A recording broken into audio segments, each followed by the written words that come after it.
Halo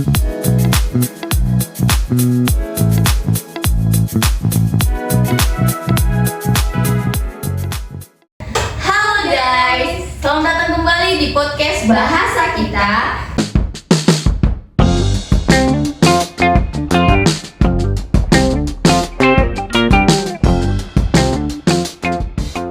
Dan di sini adalah tempat kita mengeksplorasi dan juga membahas mengenai keindahan bahasa Indonesia. Perkenalkan, saya Christine Pasaribu dan rekan saya. Halo, saya Arlin. Nah, hari ini kita akan membahas topik yang sangat menarik dan fundamental dalam linguistik, yaitu semantik. Nah, banyak dari kita mungkin familiar dengan kata ini, tapi apakah kita benar-benar memahami apa itu semantik dan mengapa penting dalam kehidupan sehari-hari? Nah, benar sekali Arlin. Dan untuk membahas topik ini, kami sangat senang bisa menghadirkan yaitu narasumber yang sangat luar biasa, yaitu Kak Rahma, pemimpin umum UKM Persma Kreatif Unimed. UKM yang bergerak di bidang jurnalistik dan tentunya sangat memahami pentingnya semantik dalam dunia komunikasi dan penulisan. Selamat datang Kak Rahma. Halo, terima kasih atas undangannya, Kak Arlin dan juga Kak Christine. Tentunya senang sekali bisa berbagi dan berdiskusi bersama teman-teman di sini. Dan terutama topik kita mengenai semantik ya. Dan pastinya di dunia jurnalistik kita banyak nih menemukan kosakata-kosakata yang tentunya maknanya berbeda, sehingga ini topik yang benar-benar menarik sih untuk dibahas karena ini menyangkut bahasa yang kita gunakan sehari-hari. Oke guys, sebelum tanya-tanya nih ke Kak Rahma, kita jelasin dulu ya apa itu semantik. Nah, jadi semantik itu adalah ilmu yang mempelajari mengenai makna dalam bahasa. Misalnya kata rumah. Kata rumah ini bukan berarti cuma bangunan, yaitu bisa disebut juga sebagai tempat yang hangat dan juga nyaman. Nah, betul sekali. Semantik itu penting banget buat komunikasi kita sehari-hari. Nah, tanpa adanya semantik, kata-kata cuma bunyi doang tanpa makna. Oke, kita mulai dari kata tanda ya Kak Rahma. Apa sih tanda itu dalam semantik? Nah, kalau tanda itu adalah sesuatu yang mewakili hal lain. Dan di dunia jurnalistik sendiri kita tentunya sering menggunakan kata ini. Contohnya seperti kata demo. Nah, demo ini kan sesuatu yang menunjukkan hal protes. Tetapi tentunya setiap orang itu memiliki interpretasi yang berbeda mengenai kata ini. Oh, jadi tanda itu bisa diartikan bermacam-macam ya Kak? Iya betul, dan di dunia jurnalistik tentunya kita harus berhati-hati ketika memilih kata agar maknanya itu dapat tersampaikan dengan benar.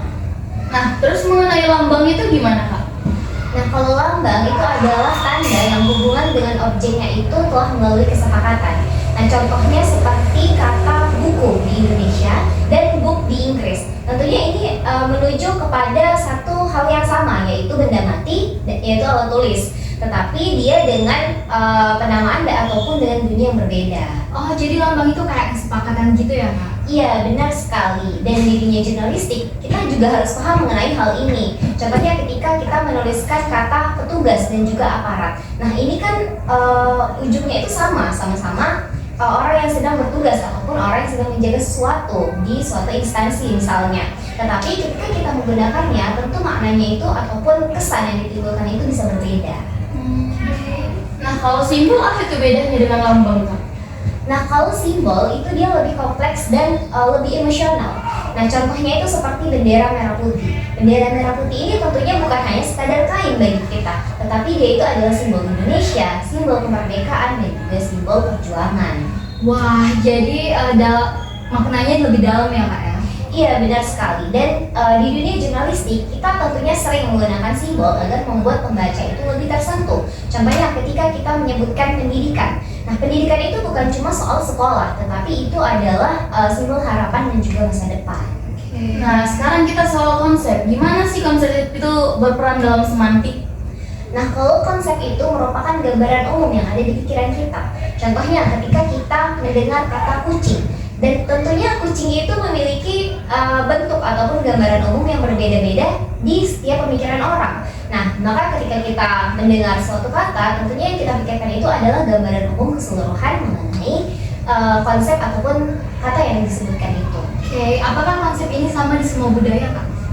Nah, kalau sama di semua budaya tentunya tidak ya sepertinya, karena memang di budaya Indonesia dan Inggris itu tentunya berbeda. Nah, di budaya Indonesia contohnya itu seperti kata kakak dan adik. Nah, di Indonesia kan kita menyebutkan kakak ketika saudara itu lebih tua, dan kita menyebutkan adik ketika saudara itu lebih muda. Tetapi di budaya Barat mereka itu tidak mempertimbangkan umur. Mereka tetap memanggil brother and sister, brother dan sister, meskipun lebih tua ataupun lebih muda saudaranya tersebut.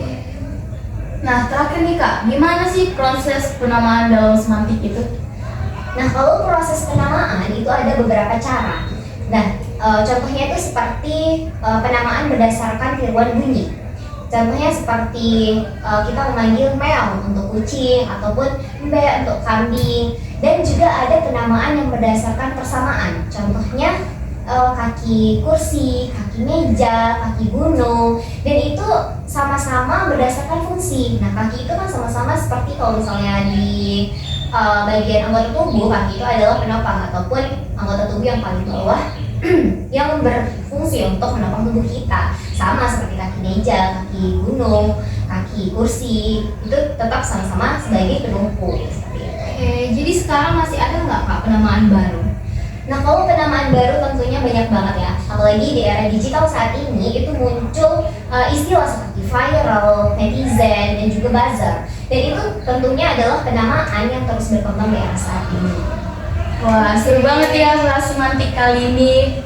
Ya, Kak Rahma ada pesan nggak buat para pendengar kita?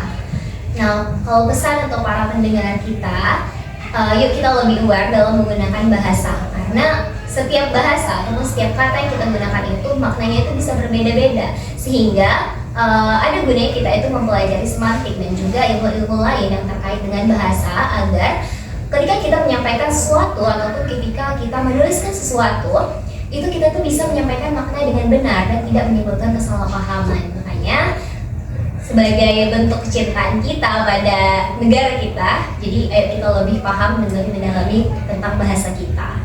Wah, benar sekali. Terima kasih ya Kak Rahma atas ilmu yang sangat bermanfaat ini. Sama-sama. Sampai jumpa di episode selanjutnya. Bye-bye.